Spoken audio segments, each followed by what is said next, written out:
The wacky world of MultimediaJay.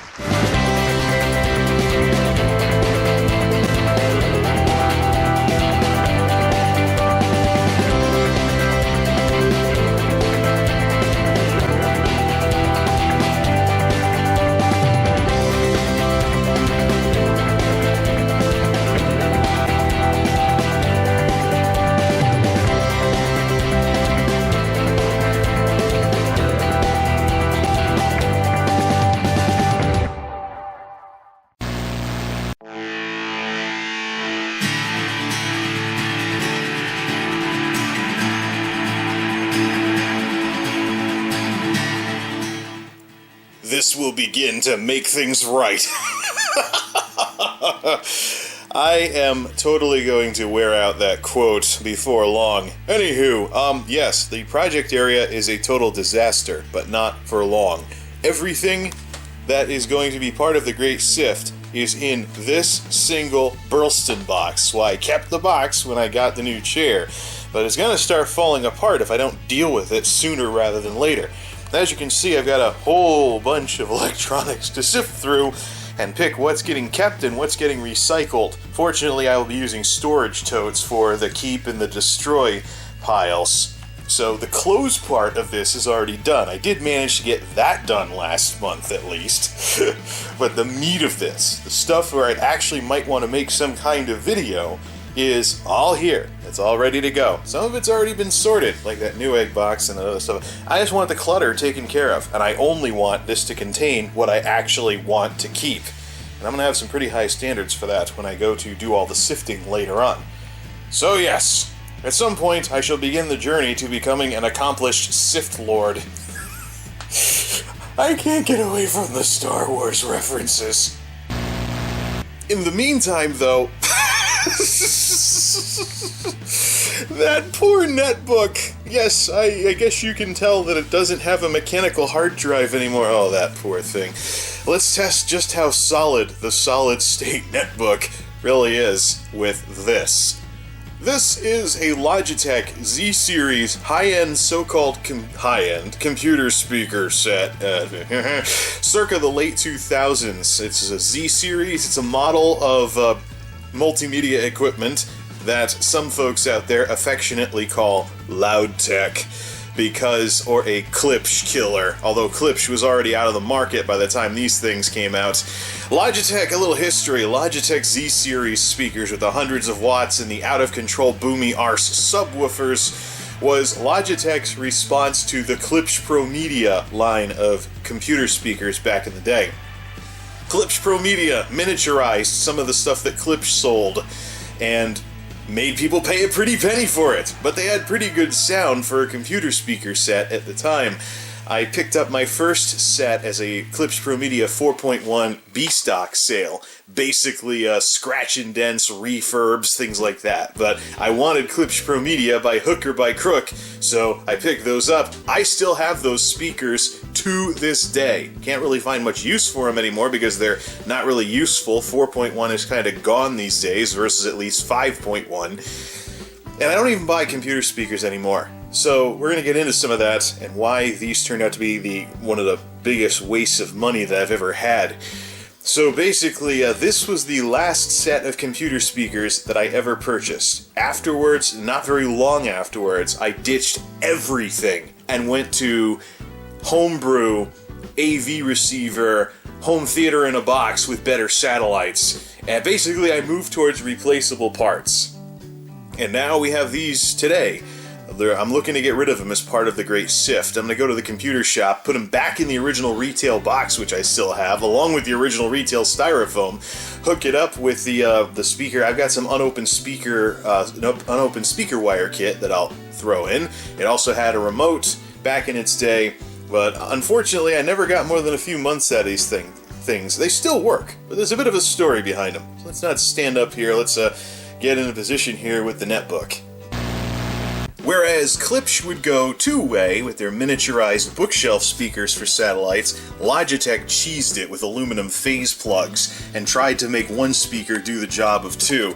Never exactly worked out too well. I've traditionally associated these satellites with not being as well refined as their Pro Media counterparts. Ultimately, what happened was Klipsch didn't want to keep following Logitech in their race to the bottom.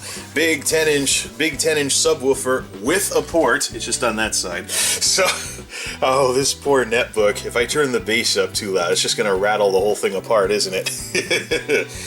So, what happened to these things? They're in perfect working order. What happened was, I had them for a couple of months, and the amplifier started popping. Yeah, putting a big several hundred watt amp inside a subwoofer, not a very smart idea. So, not very good for ventilation if you're not blasting the heck out of the sub. And especially, Klipsch's answer to this wouldn't have a port on it. It would be completely sealed. So, I wonder why the amps kept cooking in the Pro Media 5.1s before the redesign that I wound up getting in the mid-2000s. What happened was the amp was popping, and I thought that there was something wrong with them, so I opened up an RMA to send them in for warranty service. But in the process of opening up that RMA, I found out the hard way. Logitech at the time, had a 1-year warranty on these things. And afterwards, 0 service. No parts, no repairs, nada. All of this, for a couple $100, was throwaway to them. For comparison's sake, the home theater in a box that I've been using since I ditched these things, which still works perfectly all these years later, it's lasted longer than any so-called computer speakers that I've ever owned. That cost less than these things did. So I made a very hard decision to bite the bullet and write it off as a sunk cost, which I did. I found out later on that the popping was caused by an electrical issue at my old place, so these things are perfectly fine. They're long out of warranty, but they're barely used. So let's fire these things back up. Unfortunately, the 15 below zero, I had some condensation inside the sub. So it's got a little thing. It takes one optical input. It has one optical input, and then it takes some analog stuff through mini cables. So it's kind of like a headphone plus, the kind of analog input from mini jacks that was common before computer sound cards started playing around with on-the-fly encoding to go out to an AV receiver.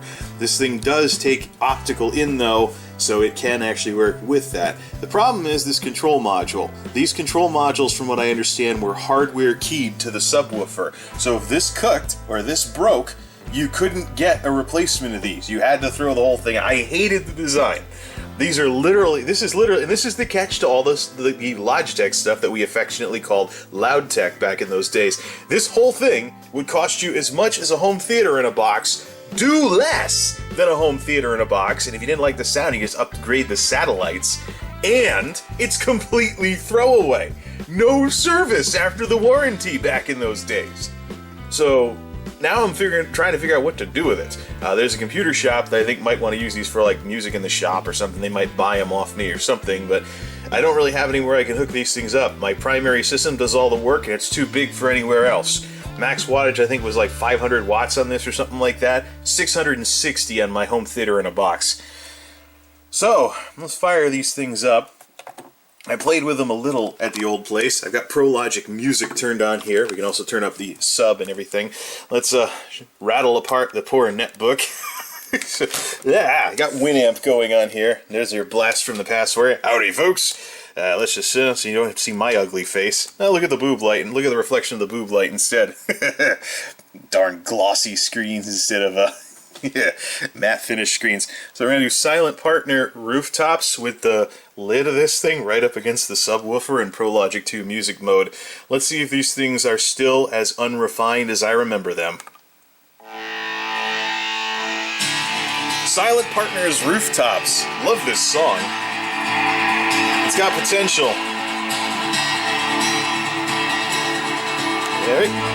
There's that subwoofer. It goes very deep because it's 10. It goes very deep because it's a 10-inch, but these Logitech subs are very hard to keep in line if you want the bass to be neutral and not overpower the neighborhood. Let's see how that sub goes there. Yep. Turned it all the way up. It is boomy as heck, and it sounds too boomy.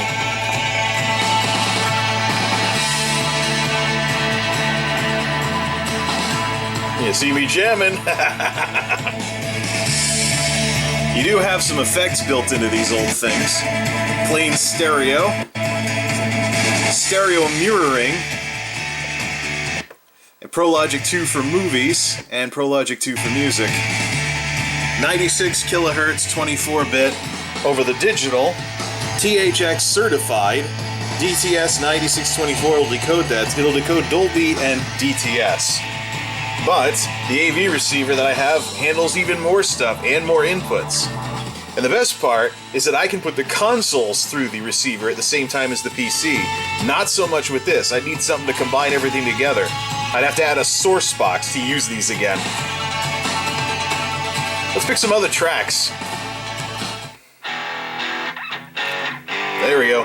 No EQ from the netbook, by the way. No EQ at all, because I want this to go out neutral, and we're stuck using a mini jack, so it's treating it like headphones. Come on, get some drums in here, darn it.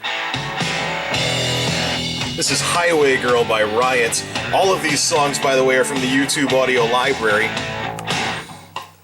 Oh, Ursat's Bassa. Here we go. This is one of my favorite background tracks for WWMJ. Handles the bass pretty well for jazz. This is where I don't know if it's the sound stage that's screwy with these satellites, but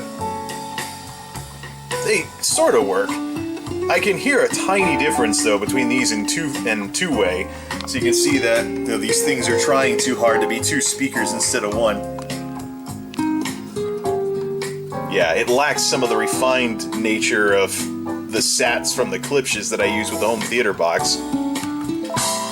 There we go. A little washed with the high end. It's not going up as high as it should. Not going as high as the main system. A lot of good silent partner songs too, by the way. Doesn't sound as good. It's too much mid-range. Not enough on the high end. Let's turn that sub. Oh, it might be. Let's put it in movie mode. Turn the sub down. We're right in front of the thing. We don't need to be that high.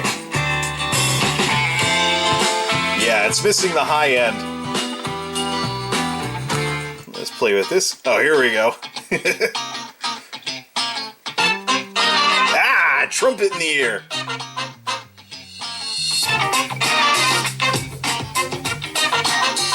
Get it out of movie mode. Sounds horrible. There we go.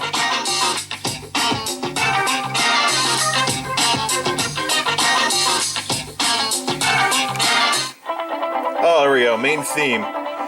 Skip forward.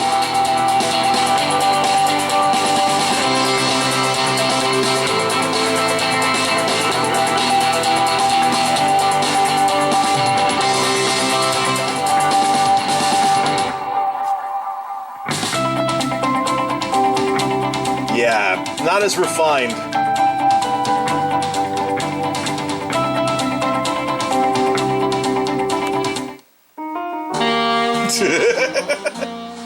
Bird Creek's Moonlight Haze.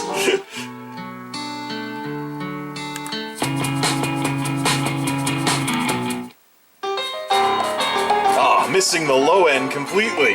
Now we gotta turn that sub back up. No, it's not picking it up. This is the mid-bass that the two ways I use would pick up. Ah, there we go. For Cuban Sandwich. We'll leave the sub at 2.5. There we go. Now it's too loud. Ah! Silent Partners, Lonely Nights. This is very, very new wave.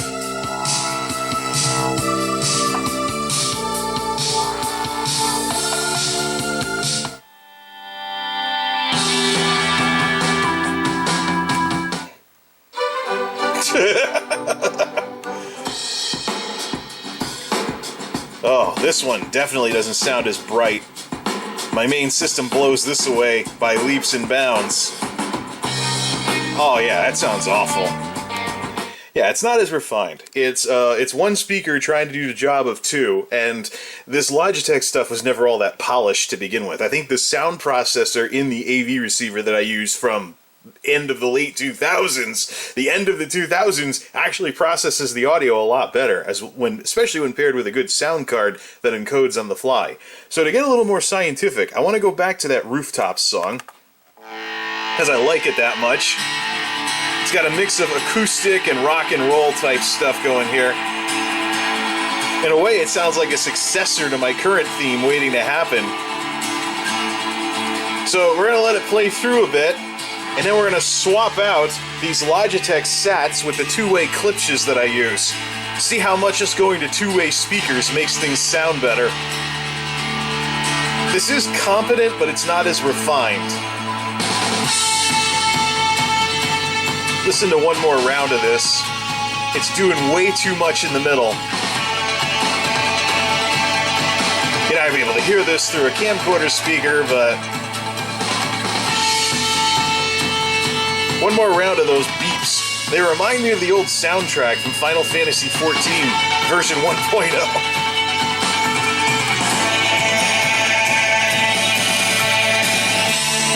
Alright, it's enough of a test.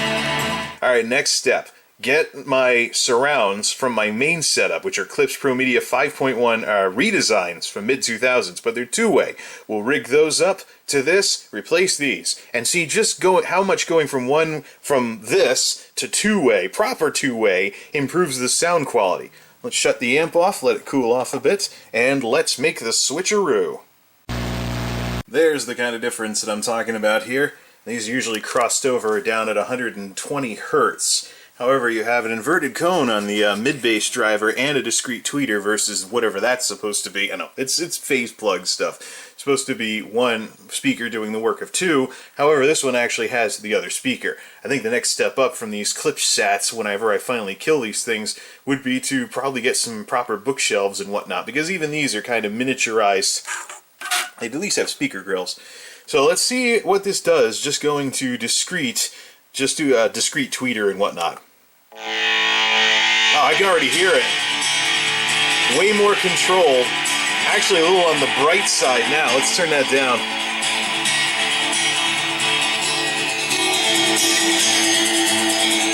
Yep.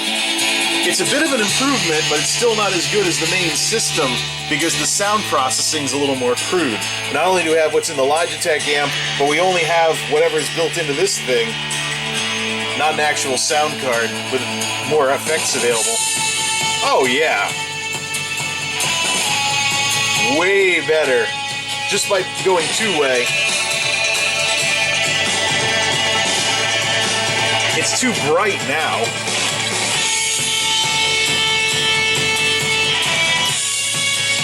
It's way too bright. But at least it errs on the side of more EQ and not less. At least it's erring on the side of more EQ and not less. Don't know how the sound's going to come out on this, but... yep. And what you're seeing here is actually what I used to do, because I knew that these weren't as finely tuned as these were. I would swap the satellites for the Klipsch ones from the old 5.1 one that I had. So what happened to the old Klipsch Pro Media one that I used to have? Well, a relay broke in the amplifier and the thing wouldn't power on anymore. Big problem I had was, I heard popping and crackling. I opened it up to see if something was messing up on the amp, and there was a relay that just came off in my hand. It was rattling loose and it finally popped off. So the thing wouldn't power on after that. I couldn't go back to Pro Media Ultra 5.1 though because there's no digital inputs on it. It's all analog. This thing at least had some kind of optical in. The Klipsches at the time were nothing but a set of 3 minis. And you know what all of this was? This was all marketing. As usual, marketing is marketing is marketing. It was assumed that computer nerds weren't so in tune with pro audio, nor would they be interested in working with pro audio equipment because most sound cards, even the high-end ones, were doing everything with mini plugs. Oof, yeah, shut the amp off. Most sound cards were doing everything with mini plugs, and they were making mini plugs dance and jump through flaming hoops, but they weren't going any further than that. It's pathetic. I mean, it's like, this is like headphones plus plus. This is the crap that the folks in my electronics shop in high school back in my high school days would do. They'd plug one of these into like their portable CD player and blast through a giant 500-watt truck amp, but it would all come out through a mini. It's terrible. And we paid significant sums of money. That's how much of suckers we were back in those days. That is how well the marketing worked. Folks could be convinced that high-end computer audio was a thing until the sound card manufacturers got a clue and started putting encoders on the sound cards. Heck, there's motherboards out there nowadays that have encoders on the sound cards. Either way, these things work pretty well. You just need a good sound processor and probably go through optical audio instead of using these stupid minis. It does do stereo mirroring though, in case you're stuck plugging via mini into your iPod. Yeah. Okay, enough of the AV Geek multimedia ranting. Let's get back to my real system and do these clip sats some justice. Now that's what I'm talking about here. Hack job, old reliable, Onkyo, 660 watt home theater in a box with some sound processing and some volume processing turned on, so if I get really low level stuff it can be boosted up without having to turn up the amp. Paired up with the Klipsch satellites and an 8-inch passive subwoofer. Interestingly enough, the sub that came with the home theater in a box was passive. But I barely used it the first couple of years until I came out to this geek house. Now I can finally get the dust out of it. Same exact song. There we go. Oh, what is this? The acoustic guitars actually sound like acoustic guitars now. Yeah, much crisper, much clearer, and much sharper. That's because it's going through at least 2 different levels of sound processing. The system's doing some processing, and the sound card's doing some processing, and it's doing everything digital over optical audio. Either way, it's awesome. It's way more controlled, way more refined. This is with the sub on. Nice. Sub is properly subdued as well. It's not overpowering everything and shaking the heck out of everything. It's just covering the low end like it's supposed to.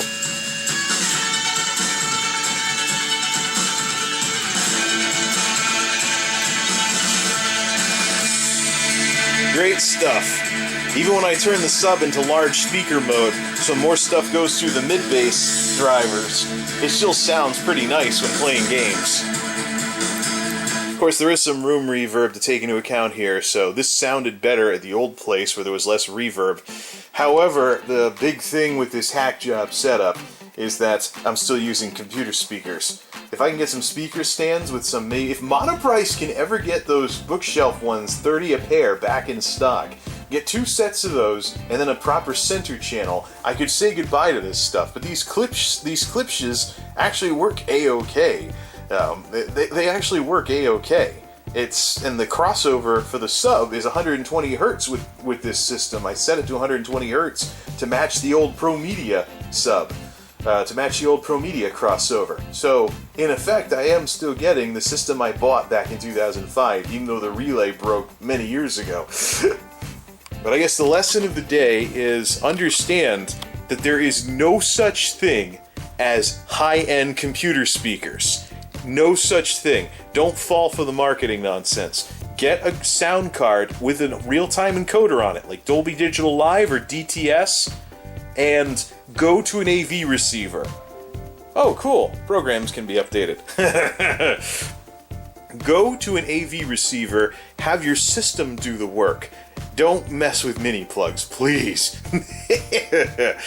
But yeah, don't make the same mistake I did. It's one of the worst uses of any amount of money that I've ever made, back in the days when I made more money too, but it's one of the worst purchases I've ever made, because I only got about 4 months out of it, and now what am I supposed to do with it?